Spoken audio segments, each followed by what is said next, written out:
ओम शांति। ओम शांति बाबा।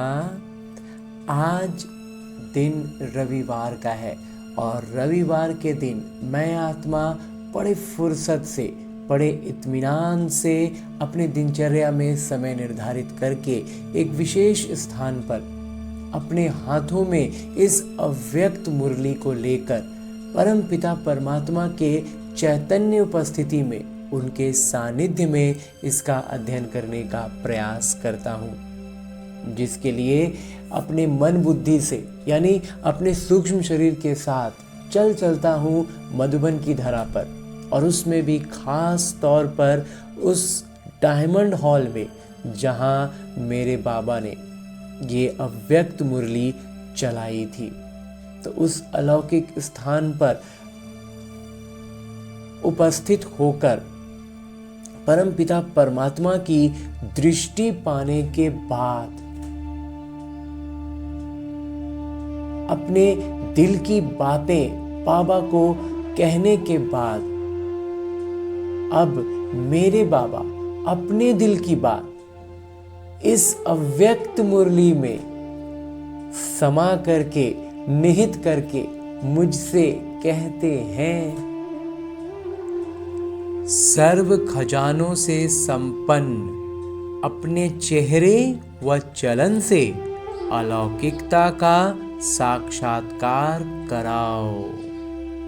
जी बाबा, सर्व खजानों से संपन्न अनुभव करना है तो हमारी अनुभूति हमारे चेहरे और चलन से झलकेगी, जो कि अलौकिकता का साक्षात्कार कराएगी। समझ गए बाबा? आज सर्व खजानों के दाता अपने खजानों के मालिक बच्चों को देख रहे हैं। हर एक बच्चा सर्व खजानों से संपन्न है, क्योंकि बाबा ने सर्व बच्चों को एक जैसे, एक ही समय में सर्व खजाने दिए हैं। तो माता पिता अपने बालक सो मालिक बच्चों से मिलने आए हैं। बच्चों ने बुलाया तो बाबा बच्चों के स्नेह में पहुंच गए हैं। खजाने तो बहुत हैं, सबसे पहला खजाना है ज्ञान धन। सबसे पहला परिचय भी जो हम पाते हैं ना परमात्मा का, वो भी ज्ञान की ही श्रेणी में आएगा। वो सबसे पहला कदम, लेकिन पहला में भी सबसे पहले ज्ञान से ही हम शुरुआत होती है। तो कहते सबसे पहला खजाना है ज्ञान धन का। वो फिर बढ़ता जाता है। जिस ज्ञान धन से माला माल हो गए, महादानी बन औरों को भी बांटते रहो। तो ये ज्ञान धन खुद को तो हमारी माला माल बनाता ही है। हम जितना दूसरों को बांटते हैं वो और बढ़ता है और हम माला माल हो जाते हैं। तो बाबा कहते हैं और बांटो। जिस ज्ञान खजाने से संपन्न भिन्न भिन्न बंधनों में फंसी हुई आत्मा उन सब बंधनों से मुक्त हो गई। बाबा कहते हैं जिस ज्ञान खजाना से इतना हम संपन्न रहे कि भिन्न भिन्न बंधनों, हर एक आत्मा का अलग अलग किरदार है और सबका बंधन अलग अलग किस्म का है, लेकिन जो भी आत्मा जिस भी किरदार में जैसे भी फंसी हुई थी, सब अपने अपने बंधनों से मुक्त हो गई। बंधन युक्त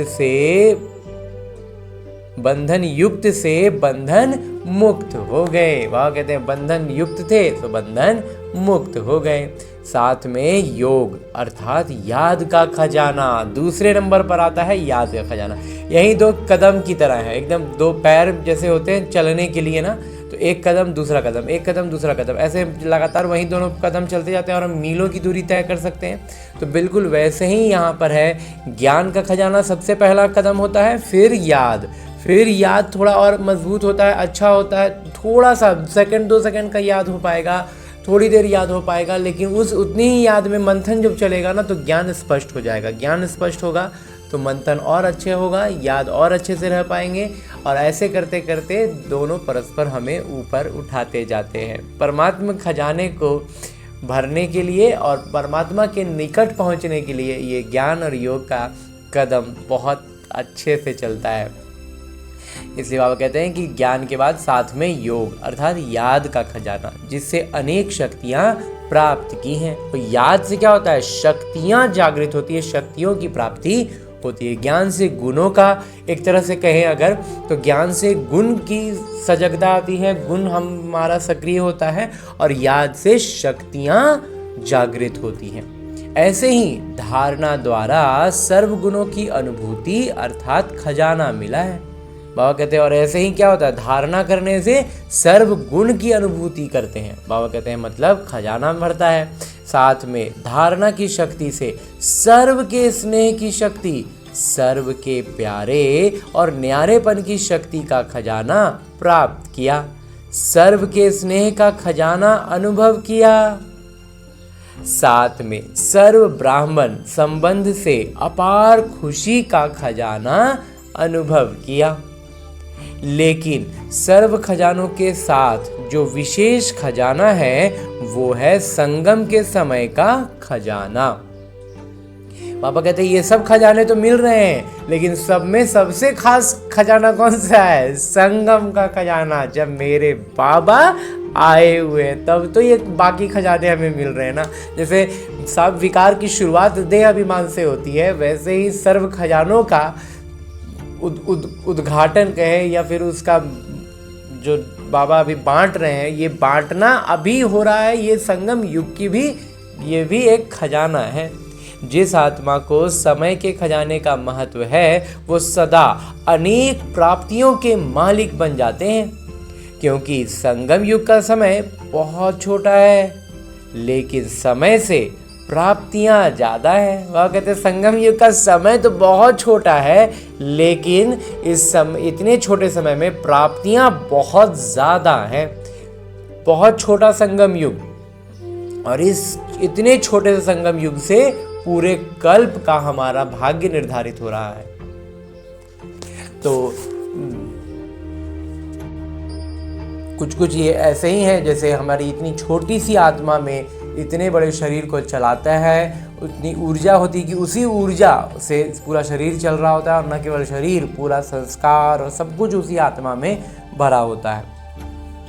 बाबा कहते हैं कि प्राप्तियां बहुत ज़्यादा है इस छोटे से संगम युग में। सबसे ज़्यादा संगम युग की श्रेष्ठ से श्रेष्ठ प्राप्ति है स्वयं भगवान पिता रूप में, शिक्षक रूप में, सतगुरु के रूप में प्राप्त होते हैं। बाबा कहते हैं और सबसे बड़ा संगम युग का प्राप्ति ये है कि स्वयं भगवान, जिनको हम इतने समय से ढूंढ रहे थे, पुकार रहे थे, अपनी एक बात हमारी उन तक पहुँचे ये उम्मीद कर रहे थे, वही भगवान अभी हमारे सम्मुख आए हैं। फुर्सत से, इत्मीनान से बैठकर एक एक बात विस्तार से समझा करके हमें इतना ऊपर उठा रहे हैं। हर तरह से प्यार करते हैं, पिता की तरह शिक्षा देते हैं, शिक्षक की तरह, और ज्ञान से उन्नति करते हैं सतगुरु की तरह।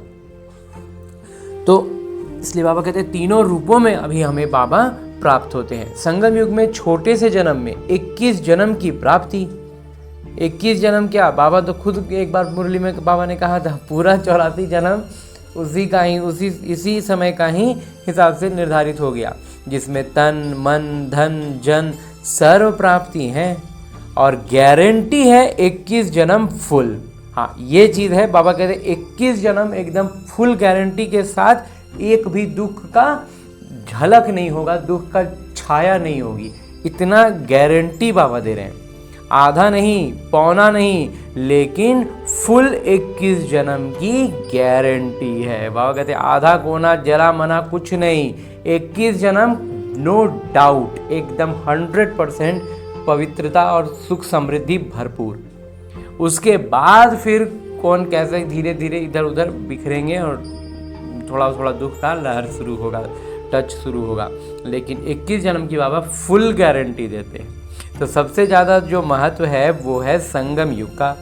एक एक सेकंड अनेक वर्षों के समान है। तो अभी बाबा बता रहे हैं कि संगम युग का एक एक क्षण जो बीत रहा है ना, वो बाकी जन्मों के कई कई वर्षों के बराबर है। तो अभी अगर हम कुछ समय, अगर कोई दिन हमारा खराब, मूड ऑफ और इस सब में चला जाता है, फिर संकल्पों में उलझ जाते हैं, तो सोचिए हमारे कई वर्ष, यानी कि मोटा मोटी कहें तो एक आध जन्म खराब हो गया। तो इसलिए इन सब बातों का हमें बहुत ध्यान रखना है कि एक भी क्षण मेरा व्यर्थ जा रहा है तो मतलब मेरा कई साल खराब हो रहा है। तो बाबा कहते हैं कि 21 जन्म तो गारंटी तो बाबा कर दे रहे हैं, लेकिन उसके बाद में फिर कौन कितना जल्दी दुख में शुरू हो जाएगा फंसना। क्योंकि आज भी हम देख रहे हैं ना कि कुछ बहुत से ब्राह्मण बच्चों में भी जब वो बाबा का बच्चा बने, एक तो उसमें भी नंबर आ रहे हैं और उसमें भी जो है उनका किरदार के अनुसार वो उलझते हैं। तो किरदार उनका कितना, किसका कितना हिसाब किताब उलझा हुआ है, आखिर वो भी तो यहीं से समझ में आ रहा है ना। अभी अगर हम ध्यान से नहीं रखेंगे, अभी हम स्थिति को ऊंचा नहीं रखेंगे, जितना समय हम व्यर्थ में बर्बाद करेंगे उतना ही हमारा व्यर्थ द्वापर से शुरू होगा, उतना ही ज़्यादा हम व्यर्थों में उलझते जाएंगे, तो हमारा हिसाब किताब उलझा हुआ ज़्यादा होगा।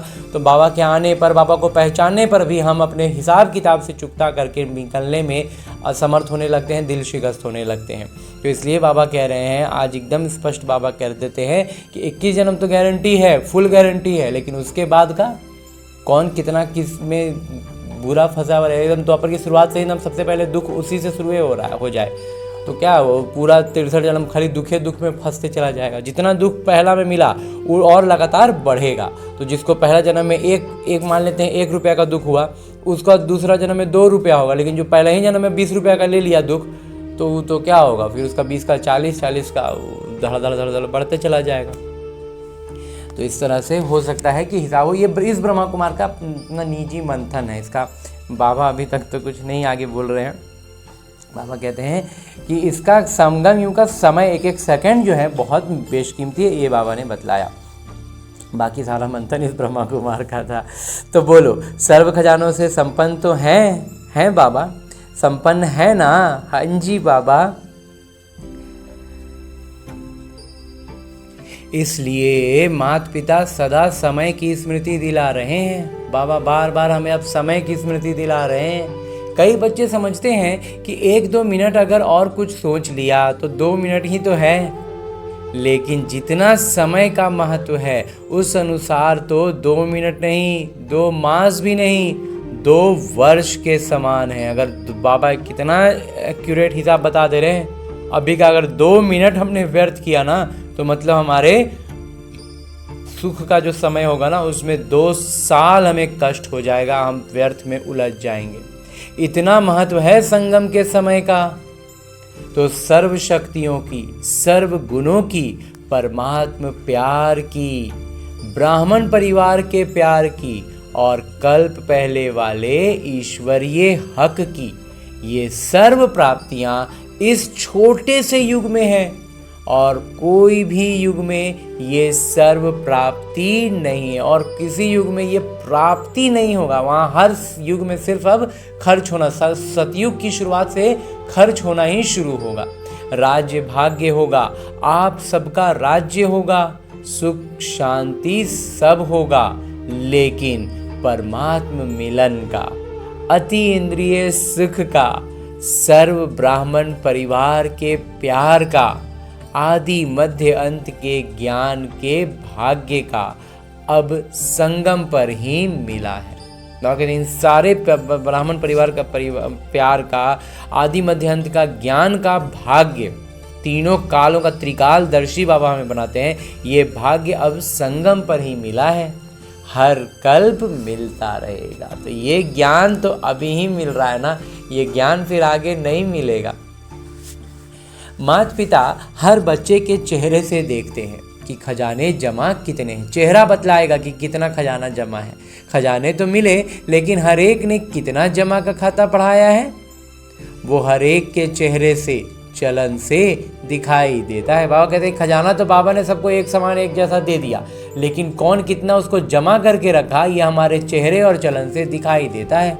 और आप सब भी अपने आप को जानते हो कि मैंने कितना जमा किया है। बाबा कहते हैं आप सब ने भी अपना अपना देखा है ना कि कितना जमा किए हैं। अभी माता पिता के दिल की यही आश है कि खजाने मिले तो हैं, लेकिन अब समय सिर्फ वर्णन करने का नहीं है, लेकिन आपका चेहरा और चलन प्रत्यक्ष अनुभव कराए कि ये आत्माएं कोई विशेष हैं।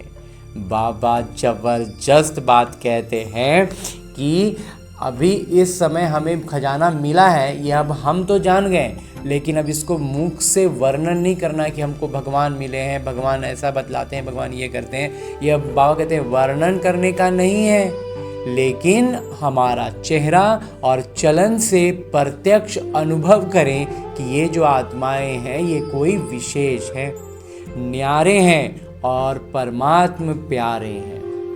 क्योंकि आगे चलकर समय परिवर्तन होने से आपकी सेवा सिर्फ वर्णन करने से नहीं, समय नाजुक होने से इतना समय कोई निकाल नहीं सकेगा। जब समय नाजुक होगा ना, भाग दौड़ वाली बहुत अति बेचैनी का समय होगा, बाबा कहते हैं उस समय वर्णन करने का समय नहीं रहेगा, किसी के पास सुनने का समय नहीं होगा। बाबा कहते हैं इतना समय कोई निकाल नहीं सकेंगे। लेकिन आपके खजाने संपन्न चेहरे से, चलन से आपकी अलौकिकता का दूर से ही साक्षात्कार होगा। बाबा कहते हैं हमारा चलन से, हमारा चेहरा से वो दिव्यता, वो अलौकिकता जो है ना, वो दूर से ही उनको अनुभव करा देगी। तो ऐसा पुरुषार्थ अभी अपना प्रत्यक्ष करो। हाँ जी बाबा, जैसे ब्रह्मा बाबा को देखा, चाहे संगठन के बीच में भी रहे तो भी दूर से वो पर्सनैलिटी, वो जो छवि थी उनकी, वो चमक अनुभव हुई। ब्रह्मा बाबा में जो साकार बाबा को जिन्होंने सचमुच में सामने से देखा था, उन्होंने ये अनुभव किया था कि अंत तक बाबा एकदम से दिव्य दिखने लग गए थे। और जो एक दीदी थी जो वतन में जाती थी, उन्होंने कहा था कि अब वतन वाले बाबा और यहाँ वाले बाबा एकदम एक जैसे हो गए हैं, एक ही हो गए हैं। जबकि शुरुआत में उन्होंने कहा था कि दोनों में बहुत फ़र्क है। तो बस हमें भी अब वैसे ही फॉलो फादर करना है। ऐसे अभी डबल विदेशी, विशेष डबल पुरुषार्थ करो। बाबा कहते हैं दोहरे विदेशी जो है ना, वो भी दोहरा पुरुषार्थ करो। माता पिता दोहरे पुरुषार्थी कहते हैं, तो माता पिता निमित्त आज दोहरे विदेशी बच्चों को देख खुश हैं, वृद्धि का पुरुषार्थ अच्छा कर रहे हैं। बाबा कहते हैं वहाँ विदेशों में भी बच्चे बहुत बढ़ रहे हैं, ये बहुत अच्छा पुरुषार्थ हो रहा है। निमित्त बनी हुई आत्माओं से पालना भी सभी को बहुत अच्छी मिल रही है। और माता पिता को एक बात सभी की बहुत अच्छी लगती है कि सर्व आत्माएं हर वर्ष अपना संगठन का मिलन मधुबन में विशेष करते हैं, क्योंकि मधुबन का वायुमंडल रिफ्रेशमेंट में बहुत सहयोग देता है। और एक ही जिम्मेवारी है, स्वपरिवर्तन, मनसा सेवा और एक दूसरे के अनुभवों का भी अच्छा मौका मिलता है। बाबा रिफ्रेशमेंट में जो सहयोग होता है, बाबा कहते हैं इसमें 2-3 काम हो जाता है। स्वपरिवर्तन में भी, पुरुषार्थ में भी सहजता होती है, वातावरण इतना अच्छा मिलता है। मनसा सेवा कर पाते हैं, मनसा सेवा का प्रेरणा और उसकी अभ्यास अच्छा होता है, क्योंकि मन शांत होता है वहाँ पे। और एक दूसरे के अनुभवों का भी अच्छा मौका मिलता है, एक दूसरे के अनुभव जानने सुनने का हमें मौका मिलता है। तो माता पिता इस बात पर मुबारक देते हैं। तो इस तरह की रिफ्रेशमेंट जब बच्चे करते हैं तो बाबा उसकी मुबारक देते हैं। अभी कुछ कमाल अपने अपने स्थान पर जाकर करना, कुछ न्यारापन जो बाबा का प्यारा है वो प्रैक्टिकल में अनुभव कराना, जिससे मधुबन की रिफ्रेशमेंट का सहयोग वहाँ भी अनुभव करते रहेंगे। बाबा कहते हैं कुछ अलग करना, नया करना, और ये रिफ्रेशमेंट जो है ना वो अन्य आत्माएं वहाँ भी अनुभव करें। जो मधुबन में आप अनुभव कर रहे हैं, आप यहाँ से गए हैं, इसका अनुभव वो वहाँ पे करें। तो आज विशेष दोहरे पुरुषार्थी ग्रुप का मिलन है। और देखो आप सभी से इंडिया वाले बच्चों का इतना प्यार है जो पहला मौका आपको ही देते हैं। बाबा कहते हैं देखो भारत वालों को कितना हम वो करते हैं कि विदेशियों को सबसे पहला जब बाबा मिलन शुरू होता है तो सबसे पहले विदेशियों का बाबा कह रहे हैं कि समय मौका मिल दिया गया। तो पहले मौके का रिजल्ट पहला नंबर लेना है। बाबा कहते हैं जब पहला मौका मिला है तो रिजल्ट भी पहले नंबर का लेना है। अच्छा लगता है। माता पिता ने पहले भी सुनाया है कि दोहरे विदेशी या डबल पुरुषार्थी बच्चों ने या तो दोहरे विदेशी कहें या दोहरे पुरुषार्थी बच्चे कहें, बाबा का एक विशेष टाइटल प्रत्यक्ष किया है। उन बच्चों ने विशेष टाइटल बाबा का प्रत्यक्ष किया है, जो विदेश में मेजॉरिटी तरफ के बाबा के बच्चों को निकाल उनकी भी तकदीर की तस्वीर बना दी है। इसलिए लगन से जो चारों ओर मेहनत कर रहे हैं, उससे बाबा का विश्व कल्याणकारी कर्तव्य प्रसिद्ध किया है। बाबा कहते हैं विदेश में जो बहुत सारे बच्चे क्या कर रहे हैं कि जो माने अनजान नई आत्माओं को जो जोड़ते हैं, तो क्या होता है उन बच्चों को बाबा कहते हैं, बाबा का बच्चों को निकालते हैं, ढूंढ ढूंढ के निकालते हैं, निमित्त बन ढूंढते तो बाबा हैं लेकिन निमित्त बनते हैं ना भाई, तो वही सौभाग्य हमारा बहुत है। तो बाबा कहते हैं बच्चों को निकाल करके उनकी तकदीर को भी की तस्वीर बना देती है। इसलिए बाबा कहते हैं लगन से जो चारों ओर मेहनत कर रहे हैं, उससे बाबा का जो विश्व कल्याणकारी कर्तव्य है वो प्रसिद्ध हुआ है। इसलिए माता पिता हर बच्चे को वाह बच्चा वाह की मुबारक देते हैं। अभी भी जैसे भारत में कोने कोने में संदेश देने की सेवा चलती रहती है, ऐसे वहाँ भी उमंग उत्साह है कि रहे हुए देश में संदेश दे दें, क्योंकि समय पर कोई भरोसा नहीं। बाबा कहते हैं इसीलिए अब विदेशों में भी है ना, कोई भी देश अगर कोई बचा हुआ रह गया है तो अब कोई बचा हुआ ना रहे, क्योंकि समय का अब कुछ नहीं है, अब एकदम अब अंतिम समय आ गया है। माता पिता ने पहले से ही कहा है कि अचानक क्या भी हो सकता है। माता पिता तो पहले ही बोल रहे हैं कि कभी भी अचानक होगा, इसलिए संदेश देने का व अपने प्रोग्रेस का अभी अभी तुरंत करना है, कभी कभी नहीं, बाद में कभी करेंगे। बाबा कहते हैं नहीं, अभी का मतलब अभी करना है। माता पिता ने कहा ही है कि वास्तव में ब्राह्मणों की डिक्शनरी में कभी कभी शब्द शोभता नहीं है। बाबा कहते हैं वास्तव में क्या है, ब्राह्मणों का डिक्शनरी में ये कभी कभी शब्द जो है ना, ये शोभता नहीं है। अभी माने अभी अब बस संकल्प हुआ, बस करना है, संकल्प किया, करना ही है। देखेंगे करेंगे ये गे का शब्द ही नहीं है। इसलिए आपकी मम्मा ने भी यही लक्ष्य रखा और सबको याद दिलाया कि अभी नहीं तो कभी नहीं। हाँ जी बाबा। तो दोहरे विदेशी बच्चे अभी अभी करने वाले हैं या कभी कभी? अब बाबा आगे पूछते हैं दोहरे विदेशी बच्चों से कि वो अभी अभी वाले हैं या कभी कभी वाले हैं। जो समझते हैं कि अभी अभी करके दिखाने वाले हैं वो हाथ उठाओ। करना ही है, करना ही है, करेंगे नहीं, करना ही है। याद रखना, आप अपने आप ही अपना चार्ट रखना। और माता पिता ने पहले ही सुनाया है कि हर रात्रि को माता पिता को अपने सारे दिन का चार्ट सुनाने के बाद अपना दिमाग खाली करके सोने से आपको नींद भी अच्छी आएगी और साथ में रोज़ का हालचाल देने से दूसरे दिन याद रहता है कि बाबा को हमने अपना कहा है, तो वो स्मृति सहयोग देती है। बाबा आज विशेष तौर पर अब हमें एक दिनचर्या में एक बहुत, हालांकि बाबा ने पहले भी बताया हुआ है, लेकिन आज विशेष तौर पर बाबा इसको कह रहे हैं कि चार्ट रखते हैं बच्चे। ऐसे तो बाबा कहते हैं बहुत कम बच्चे रखते हैं, लेकिन जो रखते हैं वो चार्ट बाबा को लिखते हैं ना, उस चार्ट को बाबा को सुनाओ। अभी तक बाबा ने लिखने के लिए कहा था, अपना चार्ट देखने के लिए कहते थे, और बाबा माता पिता डायरेक्ट देख लेते हैं। लेकिन आज बाबा कहते हैं चार्ट सुनाओ अपना। ऐसे बात कोई कहना है, कोई छुपाना नहीं है, वो एक अलग चीज़ हुआ। आज बाबा कहते हैं कि सारा दिन का चार्ट लिखो और फिर सुनाओ बाबा को।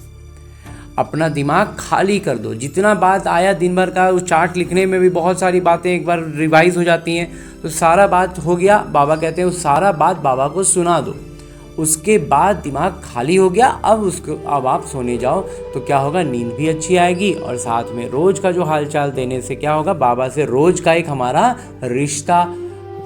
जैसे इस ब्रह्मा कुमार को उस समय में ऐसा अनुभव करते हैं कि जीवन साथी जो होता है उसके साथ क्या होता है, आदमी रात को एकदम फुर्सत से बैठ अपने बिस्तर पर आ गए, रात को अपना रूम में आ गए, और तब फिर आदमी बातें करता है, एक दूसरे अपने दिल की बात बतलाते हैं। तो बस वैसे ही बैठना है, बाबा से अपने दिल की बातें करनी है। चार्ट जो लिखते हैं उस चार्ट में मतलब ये था, ये जो बिंदुएं बाबा ने बतलाई हैं, मुरली के बिंदुओं से जोड़ जोड़ के बाबा ने बतलवाई थी। तो इस ब्रह्मा कुमार ने हालांकि बहुत बाद में शुरू किया है चार्ट लिखना, लेकिन चार्ट लिखना शुरू कर चुके हैं, लेकिन अभी चार्ट पर मंथन करते हैं, उस पर विचार करते हैं, लेकिन उसको बाबा को चार्ट नहीं सुनाते थे। अब बाबा कहते हैं चार्ट सुनाना है, पूरी बात जो भी उससे जुड़ी हुई आएंगी सारी बातें बाबा को बतलाएंगे, और फिर बाबा कहते हैं दिमाग हल्का करके सो जाएंगे तो नींद अच्छा आएगा। नींद तो ऐसे अच्छा ही आता है, लेकिन और अच्छे से आएगा, गहरा नींद आएगा, एकदम से कम समय में ज़्यादा शरीर एक्टिवेट हो जाएगा। तो बाबा कहते हैं कि आत्मा भी, बाबा कहते हैं आत्मा भी थक जाती है, इसलिए आत्मा भी सोती है। शुरू में इस ब्रह्मा कुमार को लगता था कि आत्मा नहीं सोती होगी, लेकिन बाबा ने बताया कि आत्मा भी सोती है। तो आत्मा पूरा दिन भर का जितना भी हुआ, जितना अभ्यास कर पाए, जितना गलतियां हुई, जो भी चार्ट में ऊपर नीचे हुआ, सारा क्यों हुआ, कैसे हुआ, सब कुछ बाबा को डिटेल में बतला देना है, अपना दिमाग हल्का कर देना है और एकदम मज़े से सो जाना है। बाबा की गोद में सर रख के सोना है, बाबा के कमरे में जाकर अलौकिक रूप से।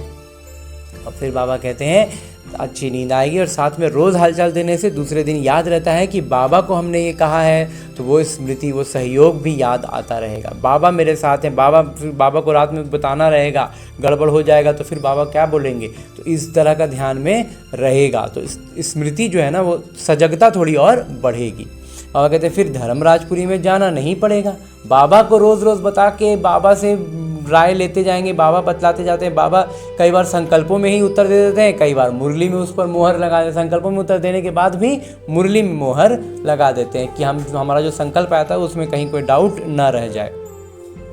बाबा कहते हैं अगर ऐसा हम करते चले गए ना, ये हमने अपना संस्कार बना लिया ना, तो बाबा कहते हैं फिर धर्मराजपुरी में हमें जाना नहीं पड़ेगा। नहीं जाना है बाबा, और कुछ करे चाहे नहीं, धर्मराजपुरी वाले सेक्शन में मुझे नहीं जाना है बाबा। बाबा कहते हैं दे दिया ना और परिवर्तन कर लिया तो धर्मराजपुरी से बच जाएंगे। बाबा को जो भी गलतियां हैं, जो भी बातें हैं, सब बाबा को एकदम दिल खोल के सच्चे दिल से बता देना है, तो बाबा कहते हैं धर्मराजपुरी से बच जाएंगे। बस बाबा पुरुषार्थ में क्या हुआ, कितना पद मिलेगा, वो सब बाद में, बाबा धर्मराजपुरी से बच के निकलना है। बाबा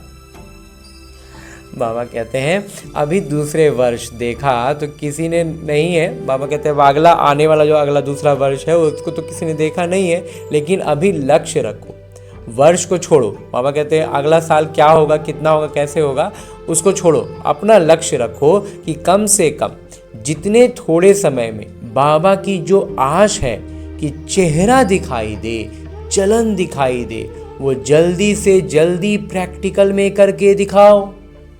बाबा कहते हैं अब छोटी सी एक आस बाबा की रह गई है हम बच्चों से। सोचिए 2009 में बाबा कह रहे थे और अभी 2026 आ गया है, अभी तक हम वो चीज़ नहीं। तो इस ब्रह्मा कुमार का तो बहुत ज़्यादा बस यही एक, जब से बाबा के ज्ञान में होश संभालना जिसको कह सकते हैं, ज्ञान में होश संभाला है, बस यही एक उद्देश्य लेकर के चल रहे हैं। एक गीत भी है ना बाबा का, मुझ में दिखे तू बने ऐसा दर्पण, बस वही उद्देश्य, इस लौकिक वर्तमान जीवन का उद्देश्य लेकर चल रहे हैं, और उस उद्देश्य में बाबा की ये आस को जरूर पूरा करेंगे। बाबा कहते हैं कि चेहरा दिखाई दे, चलन दिखाई दे, ये जल्दी से जल्दी प्रैक्टिकल में करके दिखाओ। तो हमारा लक्ष्य बस यही है। समय अब अगला साल क्या होगा, कितना होगा, कहाँ होगा, कैसा होगा, ये सब चिंतन हमें करने की कोई ज़रूरत नहीं है। हमें सिर्फ एक लक्ष्य रखना है कि मेरा चेहरा बाबा की प्रत्यक्षता करे, मैं सम्मुख किसी आत्मा के हूँ तो उसे बाबा दिखाई दें। इतना साफ हो जाना है, अपना चित्त इतना साफ कर देना है, अपना हिसाब किताब से इतना ऊपर उठ जाना है। बाबा कहते हैं ऐसा करके दिखाओ। हिम्मत है? हिम्मत है तो हाथ उठाओ। उठा लिए बाबा। हिम्मत है हिम्मत? अच्छा, मुबारक हो। बाबा कहते हैं हिम्मत दिखाए उसकी मुबारक हो। माता पिता तो हर बच्चे में निश्चय और हिम्मत का उमंग उत्साह अभी अभी देख रहे हैं। बाबा कहते हैं उमंग उत्साह तो बाबा अभी अभी देख लिया, उमंग उत्साह में कभी कभी वाली बात नहीं है, उमंग उत्साह तो बाबा अभी अभी देख लिए। लेकिन जाते जाते प्लेन में थोड़ा कम नहीं करना। बाबा कहते हैं एरोप्लेन से जाओगे तो कम मत कर देना, बढ़ाते रहना। जैसे एरोप्लेन में शरीर को उड़ाते हुए लेके जा रहे हो ना, वैसे ही उमंग उत्साह को भी उड़ाते हुए लेकर जाना। माता पिता ने जो दृढ़ संकल्प की चाबी दी है उसको सदा ही कायम रखना। माता पिता ने जो चाबी दी है ना उसको चालू रखना, एक्टिव रखना, उसको कहीं मिट्टी में गिरा मत देना। करना ही है अभी अभी, और अभी के अभी करना है, बाद वाला कभी वाला करेंगे वाला नहीं, गे नहीं। वो समय अभी गया, अभी गे करने वाला समय गया, हो जाएगा नहीं, होना ही है। माता पिता ने दोहरे पुरुषार्थियों का टाइटल जो दिया है उसको सदा याद रखना। बाबा कहते हैं हम कौन हैं? दोहरे पुरुषार्थी। तो अभी हमें वर्तमान में इस ब्रह्म कुमार का इतना ऐसा यहाँ पर रहेगा कि ये सिर्फ दोहरे विदेशियों को नहीं कह रहे हैं, बाबा हर एक हम ब्राह्मण बच्चों से कह रहे होते हैं। वहाँ पर हम सम्मुख में, वहाँ मंच के सामने दोहरे विदेशी थे, लेकिन अभी हम जब इस अव्यक्त मुरली को पढ़ रहे हैं ना, तो ये बाबा मुझसे कह रहे हैं हमको दोहरा पुरुषार्थी बनना है। हाँ जी बाबा। बाकी माता पिता ने रिजल्ट सुनी। माता पिता ने जो सेवा का योजना बना दिया उसमें भारत ने भी कम नहीं किया है। बाबा कहते हैं माता पिता ने सेवा की बहुत सी योजनाएं बनाई हैं, उसमें भारतवासियों ने भी कम नहीं किया है और विदेश ने भी कम नहीं किया है। तो जो जो योजना बाबा ने बना के दिया था, बाबा कहते हैं उस पर दोनों जगह के, देश के और विदेश के दोनों बच्चों ने उसको बढ़ाया है, कम नहीं किया है। इस वरदान को ज़्यादातर स्थानों में उमंग उत्साह से किया है और रिजल्ट भी अलग अलग स्थान की आ रही है। बाबा कहते हैं रिजल्ट भी अच्छा आ रहा है सब स्थानों से। तो माता पिता चाहे भारत के बच्चों को चाहे विदेश के बच्चों को पदम पदम गुना प्रैक्टिकल लाने की मुबारक दे रहे हैं। बाबा कहते हैं चाहे वो देशी बच्चे हों चाहे विदेशी बच्चे हों, बाबा हर एक बच्चे को पदम गुना मुबारक देते हैं कि हमने बाबा के इस होमवर्क को प्रैक्टिकल में लेकर आए हैं। जो बाबा की छोटी सी आस है ना, बाबा ने कहा था पिछले अव्यक्त मुरली में, कहें हमारे लिए तो वो पिछला हफ्ता था, लेकिन अभी उस समय के लिए देखें तो वो पिछला सीज़न था, अभी नया सीज़न स्टार्ट हुआ। तो ये जो बीच की अवधि थी, बाबा कहते हैं इसमें बच्चों ने ये काम किया है। बाबा ने अपनी छोटी सी आस दिखाई थी कि हम बाबा की प्रत्यक्षता करें। अभी इस वर्ष में विशेष कौन सी बात प्रैक्टिकल में करनी है? बाबा कहते हैं अभी इस वर्ष में कौन सा ऐसा चीज़ है जो हमें वास्तविक जीवन में अपनाना है? वो सुना दिया कि अभी आपको भी देखें, उसको आपके चेहरे में चमक दिखाई दे। बाबा ने पिछले अव्यक्त मुरली में ये बात कही थी कि आप दिखाई नहीं दें, बाबा दिखाई दें। ये काम हमें, ये होमवर्क बाबा ने दिया था। तो बाबा कहते हैं कि अभी प्रैक्टिकल में करना है। वो सुना दिया कि अभी आपको जो भी, बाबा ने सुना दिया था कि आपको जो भी देखे उसको आपके चेहरे में चमक दिखाई दे। प्रत्यक्षता के निमित्त बनना है, बाबा को प्रत्यक्ष करना है। तो क्या करना है? हमें निमित्त बनने का बहुत ज़्यादा उमंग है, उत्साह है, इच्छा अगर कहें ना, बाबा इच्छा मात्र में विद्या कहते हैं, लेकिन अलौकिक इच्छा बाबा कहते हैं रखनी है। तो ये अलौकिक इच्छा जो है कि बाबा की हम प्रत्यक्षता करें, उसके हम निमित्त बने, तो बाबा कहते हैं उसके लिए करना क्या है? प्रत्यक्षता के निमित्त बनना है, बाबा को प्रत्यक्ष करना है। तो करना क्या है? सदा मुस्कुराता हुआ चेहरा, कोई चिंतन में कोई उलझन में नहीं। चेहरा पर हमेशा दैवी मुस्कान होगी, आत्मिक स्थिति एकदम स्थिर होगी, तब हमारा चेहरा से वो चीज़ झलकता रहेगा। कोई भी उलझन, कोई भी चिंतन चेहरे पर नजर ना आए। सबसे पहला काम बाबा की प्रत्यक्षता करनी है। तो माता पिता ने सुनाया था कि अभी 2 शब्द याद करो, माया को इशारा करो, गेट आउट। अंग्रेजी में कहते हैं ना गेट आउट। बाबा कहते हैं वो माया को सीधे इशारा करो, एकदम सीधे निकलो यहाँ से, एकदम भागो, एकदम देखेंगे नहीं तुमको, मतलब देख लिए हम तुमको पहचान गए, तुम जो रूप में आओ हम तुमको पहचान लेंगे, एकदम सीधे निकलो। इस तरह का मतलब हमारा स्थिति होनी चाहिए दैवी रूप में। कि माया को जैसे भी वो जिस भी रूप में जैसे भी आया हो, हर एक किरदार में जिसका जो कमज़ोर बिंदु होता है ना, वहीं पर वो हमेशा अक्सर वहीं पर वार करता है। तो उस पर तो विशेष पहरा लगा के रखना है कि वहीं पर पहचान लेना है उसको, एकदम पहले सिरे पर पहचान के एकदम सीधे। बाबा कहते हैं सबसे पहले क्या करो, माया को इशारा करो गेट आउट, और अपने को गेस्ट हाउस में अनुभव करो। और खुद को बाबा कहते हैं कहाँ अनुभव करो, गेस्ट हाउस में। ये दुनिया आपकी नहीं है। गेस्ट हाउस का मतलब क्या, हम यहाँ टेम्पररी हैं, हम अभ्यास करने के लिए यहाँ पर रुके हुए हैं, कल्याण करने के लिए रुके हुए हैं। गेस्ट हाउस है हमारे लिए, ये गेस्ट हाउस है, ये मेरा अपना घर थोड़ी है। अब तो घर जाना ही, अब तो हम चले अपना घर। वो तो जब तक मतलब ट्रेन खुल रही है, टिकट में बैठ रहे हैं, तब तक के लिए यहाँ पर हम हैं। वो हुआ अलौकिक दृष्टि से, और प्रैक्टिकल से और इस लौकिक दृष्टि से देखें तो हम यहाँ क्यों हैं, अभ्यास करने के लिए हैं, ताकि जितना अच्छा अभ्यास होगा ना, हमारा टिकट जो है ना उतना अपग्रेड होता जाएगा। अभी मान लेते हैं अभी हमारा जनरल का टिकट है, मतलब हम बैठ के पहुँच तो जाएंगे लेकिन जनरल होगा, लेकिन अगर हम अब और अच्छा अभ्यास कर लेंगे तो स्लीपर हो जाएगा, फिर और अच्छा अभ्यास तो third AC, second AC, first AC और फ्लाइट सब मिल सकता है, सब टिकट अपग्रेड होता जाएगा हमारे अभ्यास से। तो हमें इसलिए हम यहाँ पर हैं कि अभ्यास करना है। तो गेस्ट हाउस में क्यों रुकता है कोई भी आदमी, अपना मूल काम से गया हुआ होता है, उस काम को करने के लिए ठहरना तो पड़ेगा भाई, जहाँ भी जाएं तो वहाँ ठहरने के लिए हमने ये गेस्ट हाउस लिया हुआ है, ये किरदार हमने लिया हुआ है। बाकी करना मेरा उद्देश्य क्या है, अभ्यास। तो आप कहते हैं अब तो घर जाना ही है, ये हम गेस्ट हाउस में हैं, ये दुनिया मेरे लिए गेस्ट हाउस है। घर के नज़ारे मन में बुद्धि में दिखाई दें। बाबा कहते हैं घर के जो नज़ारे हैं ना, अब हमारी मन में हमारी बुद्धि में दिखाई देने लग जाएं तो ऑटोमेटिकली घर आया कि आया। तो बाबा कहते हैं एकदम स्वाभाविक हो जाएगा कि फिर यहाँ पुराने इस किरदार में क्या हुआ नहीं हुआ कैसे हुआ, हमें उससे सरोकार ही नहीं रहेगा ना। हमारी आत्मा इतनी श्रेष्ठ स्थिति में आएगी कि कब यहाँ से निकलेंगे और अपने घर पहुंच जाएंगे। बाबा कहते हैं आया कि आया, बस बुद्धि वहीं लग जाए। इस किरदार में कैसे क्या, इस किरदार के बारे में हम बहुत सोचते हैं, अपने अपने जीवन हम जी रहे होते हैं। बाबा कहते हैं उसके बारे में एकदम सोचना छोड़ दो। आपका एक गीत है, अब घर चलना है। तो ये लहर हर स्थान पर हो, चाहे भारत चाहे विदेश।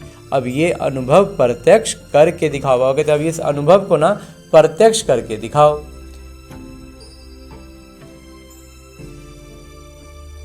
बेहद का वैराग्य, गेस्ट हाउस में दिल नहीं लगती।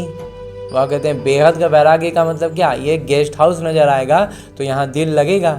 कहीं पर आदमी एक रात के लिए ठहरता है, एक दिन के लिए कहीं ठहरता है, बाहर हम कभी घूमने टूरिस्ट के रूप में जाएं तो उतना तो हर किसी ने अनुभव किया होगा कि एक आध दिन के लिए कहीं ना कहीं आदमी जाता है तो उस जगह से कोई लगाव लगता है क्या।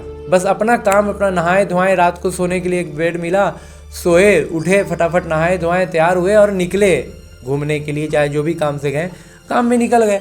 क्या मतलब उस स्थान से हमको, बिल्कुल ऐसे ही बाबा कहते हैं बेहद का वैराग्य का मतलब है गेस्ट हाउस से दिल नहीं लगती। जाना है याद रहता है, बस यही याद रहता है कि अब निकलना है, अब इतना टाइम हो गया निकलना है, या अगर ट्रेन का टाइम है 2 बजे टाइम है तो बस निकलना है, यही तैयारी रहता है। तो ये बेहद के वैराग्य कोई भी प्रकार के मन में संकल्पों को, आपस में संगठन के माया के विघ्नों को एकदम समाप्त कर देगा। और कहते हैं जो भी आपस में ऊपर नीचे होता है या फिर संकल्पों में हम इधर उधर उलझते हैं, बाबा कहते हैं सबको समाप्त कर देगा। बस एक ही धुन लगा दो ना। अभी 1-2 महीना पहले का बाबा का अव्यक्त इशारा का बाबा ने बस एक ही बात कही थी, अव्यक्त इशारा वही था कि अब घर जाना है, बस जाना है, धुन लगा देना है कि अब घर जाना है। ये माया के तूफान आपके लिए तोहफा बन जाएंगे, ये हमारा अभ्यास के लिए, बस अब घर जाना है, बस टिकट अपग्रेड कराने के लिए ये टेस्ट आ रहे हैं, ये पेपर आ रहे हैं, जिसमें हम जितना ऊपर करेंगे ना उतना हमारा टिकट अपग्रेडेड होते जाएगा। ये जो छोटे मोटे पेपर आते हैं ये पेपर नहीं लगेंगे, लेकिन एक अनुभव बढ़ाने की लिफ्ट लगेंगे। और कहते हैं क्या लगेगा, लिफ्ट की तरह, बस ऊपर स्थिति को और ऊपर उठा रहा है। जैसा इस ब्रह्मा कुमार का मंथन है, टिकट को अपग्रेड कर रहा है, स्लीपर से थर्ड AC से सेकंड AC, इस तरह का अनुभव हमारा अपग्रेड करने के लिए ये पेपर, ये छोटे छोटे जो आते हैं ना, ये सब वो अभ्यास से हमारा नंबर जुड़ता जा रहा है, बढ़ता जा रहा है। वहाँ पे कोई बड़ा पेपर जिसको अनुभव कर देते कि कोई बड़ा बात आया, बड़ा पेपर आया तो वो एकदम सीधा कैटेगरी चेंज कर देगा। तो इस तरह का बाबा कहते हैं पेपर नहीं लगेंगे, अनुभव बढ़ाने की लिफ्ट लगेगी, मतलब टिकट अपग्रेड होगा, गिफ्ट और लिफ्ट। तो वो दे रहा है गिफ्ट, हमारा हो रहा है लिफ्ट। समझा? समझ गए बाबा? अभी लक्ष्य रखो, बेहद के वैरागी और हिम्मत उमंग उत्साह के पंखों से उड़ते रहो। बेहद के वैरागी बन के रहो और हिम्मत और उमंग उत्साह के पंखों से उड़ते और उड़ाते रहो। अभी उड़ने का समय है, अपने पंख सदा जांच करो, कमज़ोर तो नहीं हो रहे हैं। बाबा कहते हैं हिम्मत एक तरफ है और एक तरफ उमंग उत्साह का पंख है, ये दोनों, और दृढ़ता जो है वो स्पाइन जिसको कहते हैं, जिस पर दोनों पंख निकलते हैं, वो है दृढ़ता, निश्चय बुद्धि। तो ये सारी चीज़ें एक साथ एक उड़ाने के लिए हमें बहुत ज़रूरी होती हैं। तो बाबा कहते हैं उसको जांच कर लो, अपने पंख को सदा जांच करो कि हम ये कम, हमारा ये जो पंख है ये कमज़ोर तो नहीं पड़ रहा, हिम्मत कम तो नहीं हो रही है, उमंग उत्साह तो कम नहीं हो रहा है, कमज़ोर तो नहीं पड़ रहा है। हाँ जी बाबा। माता पिता दोहरे विदेशियों का विस्तार देख खुश हैं। अभी क्या देखना चाहते हैं? हर बच्चा बाबा समान संपन्न और संपूर्ण, सर्व खजानों से संपन्न, और हर श्रीमत जो मिलती रही है उसमें संपूर्ण। बाबा आप यही चाहते हैं, क्या देखना चाहते हैं? कि हर एक बच्चा क्या हो? बाबा समान संपन्न हो, संपूर्ण हो, सर्व खजानों से संपन्न, और हर श्रीमत जो मिलती है उसमें संपूर्ण। खजानों से संपन्न रहना है और श्रीमत से संपूर्ण रहना है। पसंद है? है पसंद बाबा? पसंद है तो ताली बजाओ। अच्छा, ये ताली हर दिन याद करना, अपने आप ही मन में बजाना, बाहर से ही मन में बजाना, ये होमवर्क है। बाबा कहते हैं ये ताली जो बजाई ना, अब हर दिन इसको मन में बजाना, तन से भी अपने बाहर मन में ही मन में बजाना या बाहर से ही मन में बजाना, ये होमवर्क रहेगा। तो ये बात हमें याद रहेगी कि हमें बाबा का श्रीमत में संपूर्ण रहना है और खजानों में संपन्न रहना है, और इस चीज़ को हमारा चेहरा से झलक के ऐसी स्थिति में रहना है। ये याद दिलाएगा हमें ताली बजाना। हाँ जी बाबा। आगे 90 देशों से 2300 भाई बहनें आए हुए हैं। 90 देशों से 2300 भाई बहनें, पांचों खंडों के भाई बहनों को अलग अलग ग्रुप में खड़ा किया। पहला ग्रुप है अमेरिका, कनाडा और कैरेबियन के भाई बहनें। दूसरा में ऑस्ट्रेलिया, एशिया, न्यूजीलैंड और फिजी। तीसरा ग्रुप है यूरोप, यूके, मिडिल ईस्ट। चौथा ग्रुप है अफ्रीका, साउथ अफ्रीका, मॉरिशस। और पांचवा ग्रुप है रशिया, CIS, बाल्टिक कंट्रीज़। ये 5 ग्रुप में अलग अलग बाबा ने खड़ा किया। सभी ने आगे बढ़ने का संकल्प भी किया है और आपस में रूरिहान भी है। माता पिता के पास समाचार आता रहता है, अभी एवर रेडी ग्रुप बनाओ। बाबा कहते हैं अब जो है ना, अब एवर रेडी वाला ग्रुप तैयार करो। जो देश जितने भी आए हैं उन देशों में माता पिता प्राइज देंगे। क्या प्राइज देंगे वो तो देखेंगे उस समय, लेकिन माता पिता दोहरे पुरुषार्थी बच्चों के हर एरिया के ग्रुप को यही कहते हैं कि कोई भी ग्रुप जो नंबर 1 जाएगा उसको प्राइज देंगे। क्या प्राइज देंगे बाबा कहते हैं वो उसी समय देख लेंगे। एक देश के एक एक शहर में जितने भी सेंटर हैं, मानो अमेरिका है, अमेरिका के कनेक्शन में जो भी देश हैं वो सभी देश आपस में राय कर प्रोग्राम बनाएं कि यहाँ सभी निर्विघ्न रहेंगे, एवर रेडी रहेंगे, माया जीत रहेंगे, स्नेही और सेवा में सहयोगी रहेंगे। जो नंबर 1 होगा उसको माता पिता प्राइज देंगे। चलो 1 नहीं तो 3 को देंगे। तो आगे तो चलो प्राइज जो है ना 1 से ज़्यादा को दे देंगे, 3 को दे देंगे। 1 2 3 जो फर्स्ट सेकेंड थर्ड 3 नंबर तक देंगे। वैसे तो 1 को दिया जाता है, लेकिन दोहरे पुरुषार्थी है ना तो 3 को मौका देंगे। पसंद है? हाँ हाँ दिलाओ। पसंद है? कितना समय चाहिए? अब बाबा कहते हैं इसके लिए समय कितना चाहिए ये शिक्षक सुनावे। कितना समय चाहिए प्राइज लेने में, बताओ? सभी ने कहा फरवरी तक। अक्टूबर है, बाबा को सभी ने कहा फरवरी तक। सभी देशों की टीचर्स हाथ उठाओ। ठीक है, सब बच्चों ने फरवरी कहा है। बाबा हम बच्चों वहाँ विदेशी बच्चे जो उस समय थे उन्होंने ही अपने से कहा, तो अब उनके शिक्षकों से बाबा कहते हैं तुम हाथ उठा के बताओ। ठीक है, तैयार होंगे ना?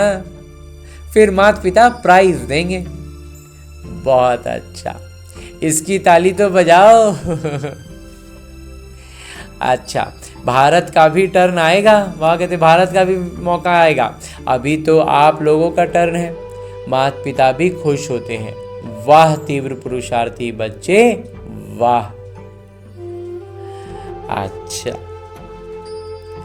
चारों ओर के तीव्र पुरुषार्थी, हिम्मत और उमंग उत्साह से उड़ने वाले, चलने वाले नहीं, उड़ने वाले, चारों ओर के बाबा समान संपन्न और संपूर्ण बनने वाले माता पिता के दिल तख्त नशीं, सदा बाबा के कंबाइंड रूप का अनुभव और सहयोग लेने वाले हर एक बाबा के सिकिलदे स्नेही बच्चों को माता पिता का याद प्यार और प्रणाम।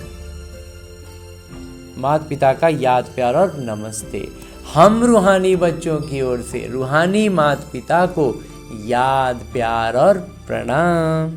धन्यवाद बाबा, धन्यवाद। मुरली के लिए भी धन्यवाद और इस अनूठे अलौकिक ब्राह्मण जीवन के लिए भी बहुत बहुत बहुत धन्यवाद बाबा, बहुत धन्यवाद। आगे बाबा दादियों से मुलाकात कर रहे हैं। बाबा दादियों से बात करते हुए कहते हैं कि बाबा के साथ आप सबका भी सहयोग रहा है ना। बाबा के साथ साथ दादियों ने भी भरपूर सहयोग दिया है। अव्यक्त मिलन जब होता है, मतलब जब बाबा साकार में नहीं रहे, अव्यक्त में हो गए, तब दादियों का भी बहुत सहयोग रहा। बच्चे और बाबा दोनों के सहयोग से यज्ञ चला है, चलता रहेगा। निमित्त तो आप भी हो ना। साकार में एक ने कहा, दूसरे ने किया। एक दूसरे के सहयोगी बन उड़ रहे हो। बाबा उड़ते हुए देख खुश होते हैं। दादी जानकी ने कहा, कमाल है गुलजार दादी की, वो तो साथ में है ही। माता पिता की यही शुभ इच्छा है कि आप सभी जो निमित्त हैं वो सदा एक दिखाई पड़े, भिन्न भिन्न नहीं, एक दिखाई दे। एक ने कहा, दूसरे ने राय दी और एक हो गए। बाबा कहते हैं एक ने कहा, दूसरे ने भी अपनी राय दी और फिर दोनों एकदम एक मत हो गए। तभी तो यज्ञ चल रहा है। आप सबकी एकता से ही चल रहा है। चाहे बाहर से दिखाई नहीं दे, लेकिन संकल्प में, विचारों में एक रह करके और आगे बढ़ाना है, क्योंकि अभी आप सबके ऊपर नज़र है। बाबा कहते हैं चाहे बाहर से दिखाई नहीं दे, लेकिन संकल्प में और विचारों में एक रह करके और आगे बढ़ाना है, क्योंकि अभी आप सबके ऊपर नज़र है। बाबा कहते हैं अब हमारे ऊपर ही सबका नज़र है, टिका हुआ है। तो हमें क्या करना है, विचारों में एक रह करके आगे बढ़ाना है और इस बात को समझना है कि सबकी नज़र अब हमारे ऊपर है। हाँ जी बाबा। अच्छा, आगे मेरे बाबा वरदान दे रहे हैं। वरदान देते हुए मेरे बाबा कहते हैं, अपनी श्रेष्ठ वृत्ति द्वारा शुद्ध वायुमंडल बनाने वाले सदा शक्तिशाली आत्मा भव।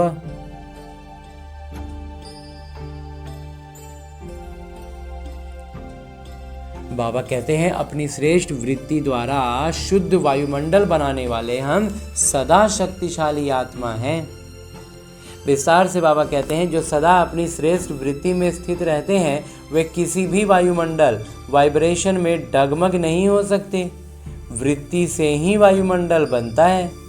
यदि आपकी वृत्ति श्रेष्ठ है तो वायुमंडल शुद्ध बन जाएगा। बाबा कहते हैं हमें अब अपनी वृत्ति पर ध्यान देना है। अगर हमारी वृत्ति श्रेष्ठ है ना, तो बाबा कहते हैं वायुमंडल तो शुद्ध बन ही जाएगा। बाबा कहते हैं जो सदा अपनी श्रेष्ठ वृत्ति में स्थित रहते हैं, उस पर अपना ध्यान रखते हैं, सजगता रखते हैं, वे कभी किसी वायुमंडल और वाइब्रेशन में डगमग नहीं हो सकते। वो वायुमंडल के प्रभाव में नहीं आएंगे ना, वृत्ति से ही वायुमंडल बनता है। इसलिए बाबा कहते हैं यदि आपका वृत्ति श्रेष्ठ है तो वायुमंडल शुद्ध हो जाएगा।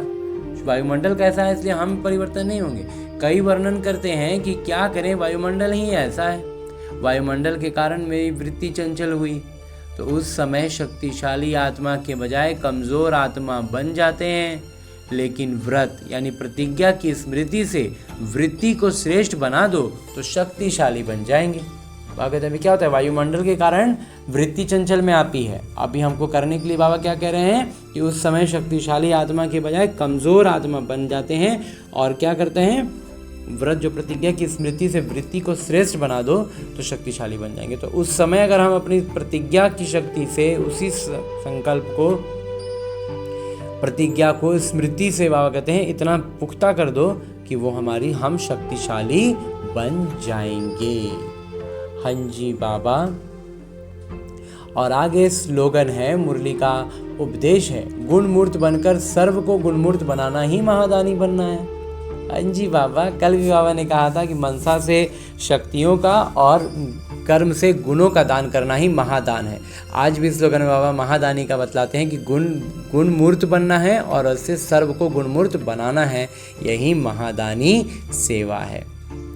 हाँ जी बाबा। और अभी तक हमने परमपिता परमात्मा से इतना श्रेष्ठ अमूल्य साकार मुरली को परमात्मा के ही चैतन्य उपस्थिति में अध्ययन करने का प्रयास किया और अनुभव भी किया ना। अब मेरे बाबा ऐसे व्यक्त स्वरूप में स्थित रहकर एक इशारा देते हैं कि निश्चय के आधार को मजबूत कर सदा निर्भय और निश्चिंत रहो। और हमें इस तरह से अधिक निर्भय और निश्चिंत बनाते हुए आज जो बाबा इशारा दे रहे हैं अलग आयाम से, वो है कि आपस में एक दूसरे के प्रति सच्चा स्नेह हो। तो स्नेही आत्मा के प्रति कभी अनुमान पैदा नहीं होगा। जो स्नेही आत्मा होता है ना, उसके प्रति कोई अनुमान आदमी नहीं करता, ऐसे होगा ऐसे होगा। उनके स्नेह के बोल साधारण होते भी फील नहीं होंगे। उनका हल्का बोल भी ऐसा लगेगा, अगर उनका हल्का बोल भी ऐसा लगेगा कि इसने अवश्य कोई मतलब से कहा होगा, बेमतलब व्यर्थ नहीं लगेगा। जहाँ स्नेह होता है वहाँ फेथ जरूर होता है। मगर स्नेह का मतलब ही हो गया विश्वास ना।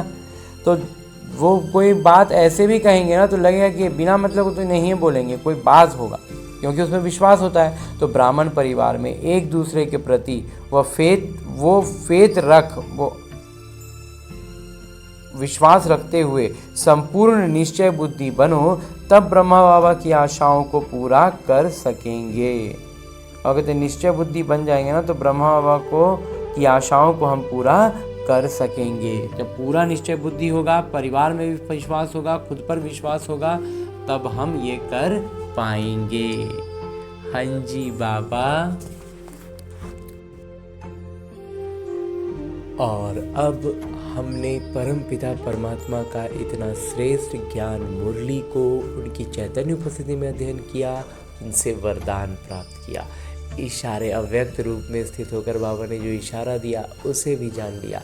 अब हमें करना क्या है, हमें अपने इस लक्ष्य को याद रखना है कि हमें लक्ष्मी नारायण बनना है, विश्व महाराजा बनना है। तो करना क्या है, इन सारी ज्ञान की बातों को वास्तविक जीवन में अपनाना है। और ये वास्तविक जीवन भी कहना एक तरह से गलत होगा, क्योंकि ये जो मेरा लौकिक जीवन है ये बस और बस मेरे अभ्यास के लिए है। उसका एक अभ्यास पुस्तिका है जिसमें आने वाली हर परिस्थिति मेरे लिए एक प्रश्न है, और उस प्रश्न का मैं कितना आत्माभिमानी स्थिति में रहकर उत्तर देता हूँ, उस पर अपनी प्रतिक्रिया देता हूँ, वही निर्धारित कर रहा है कि मैं अपने लक्ष्य के कितने करीब पहुंच रहा हूँ। तो इसके लिए अभी फिलहाल हमें लौटना है अपने इस स्थूल शरीर में, अपने इस किरदार, जहाँ मुझे न केवल अपने सारे आत्मिक गुणों की स्मृति रखनी है बल्कि अष्ट शक्तियों की जागृति रखनी है। और उन अष्ट शक्तियों को इस ब्रह्मा कुमार ने अपने मंथन से इस क्रम में सजाया है कि सबसे पहले हमारे भीतर ज्ञान के बाद जो शक्ति जागृत होती है वो होती है सहन शक्ति। जब हम ज्ञान की महीन बातों को नहीं समझ पाते हैं, कुछ स्पष्ट नहीं हो पाता है, या जहाँ पर भी जिस भी परिस्थिति में हम स्पष्टता में थोड़ा भी उलझते हैं, तो अगर लेकिन निश्चय पूरा होता है तो हम सहन शक्ति की जागृति के साथ हर परिस्थिति को पार कर पाते हैं। उसके बाद जो जागृत होती है वो होती है परखने की शक्ति और उसी के साथ साथ निर्णय करने की शक्ति। अब निर्णय क्या करना है? निर्णय करने के लिए हमारे पास 5 शक्तियां हैं कि हमें इन 5 में से कौन सी शक्ति का इस्तेमाल करना है। तो इसमें सबसे पहला इस ब्रह्मा कुमार को लगता है कि है समेटने की शक्ति। समेटने की शक्ति का अर्थ है, इस ब्रह्मा कुमार का मंथन रहा है कि सबसे पहले जो आती है वो है समेटने की शक्ति। समेटना क्या है? अपने उन पुराने संस्कारों को जो रावण के प्रभाव में बने हैं। दूसरा है समाने की शक्ति। वही सारी संस्कार जो अन्य आत्माओं में, संबंध संपर्क की आत्माओं में रावण के प्रभाव में पनपे हैं, विकसित हुए हैं और वो उनसे घिरे हुए हैं, तो उनको उस नज़र से हम देख पाएँ, इसके लिए हमें शक्ति जो चाहिए वो है समाने की शक्ति। तो उनके रावण के प्रभाव में बने संस्कारों को समाने की शक्ति। उसके बाद जो आती है वो है संकीर्णता की शक्ति। संकीर्णता की शक्ति का अभिप्राय इस ब्रह्मा कुमार के मंथन के अनुसार है कि जहां पर हमारा हस्तक्षेप का या फिर हमारे इन्वॉल्व होने का, हमारे उससे जुड़ने का कोई अर्थ नहीं है, हमारे लिए वो व्यर्थ है, तो वैसे में अपने आप को उसमें जोड़कर हम खामोखा में कहीं उलझ ना रहे हो, इसके लिए भी, इसका स्पष्टीकरण के लिए भी हमें शक्ति चाहिए कि जहाँ ज़रूरत, मतलब संकीर्णता के साथ, मतलब जिसको कहते हैं कि आराम से हम निकल सकते हैं और हम झूठ मूठ में फंस रहे हैं, वो काम ना करके, तो इसके लिए भी शक्ति चाहिए। तो वही है संकीर्णता की शक्ति। उसके बाद जो है वो है सामना करने की शक्ति। तो ये भी हमें परखना होगा ना कि हम यहाँ से एकदम, मतलब बिना किसी जुड़ाव के एकदम सीधे निकल सकते हैं या फिर हम निकल नहीं सकते, तो हमें उसका सामना करना ही है। तो हम उस परिस्थिति का, उन बातों का अच्छे से सामना कर पाए, उसके लिए भी हमें जो शक्ति चाहिए वही है सामना करने की शक्ति। और उसके बाद जो एक शक्ति है उसका नाम है सहयोग की शक्ति।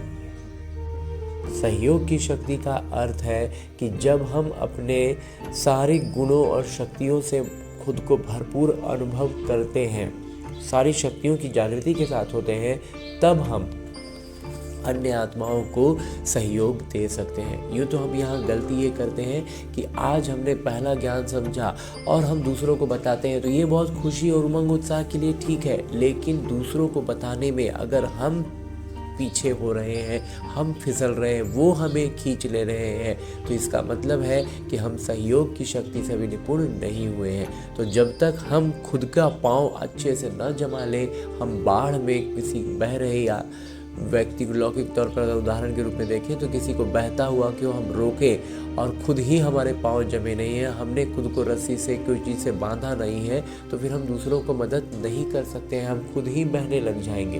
तो इसलिए हमें इस बात का स्मृति रखनी है, इस शक्ति को भी समझना है। तो इस तरह की अष्ट शक्तियों की जागृति के साथ सारे सातों आत्मिक गुणों को स्मृति में रखते हुए सारी प्रतिक्रियाएं हमारे इसी अनुसार हो, ऐसा अभ्यास करने के लिए लौटते हैं अपने इस किरदार में, अपने स्थूल शरीर में। अच्छा, ओम शांति।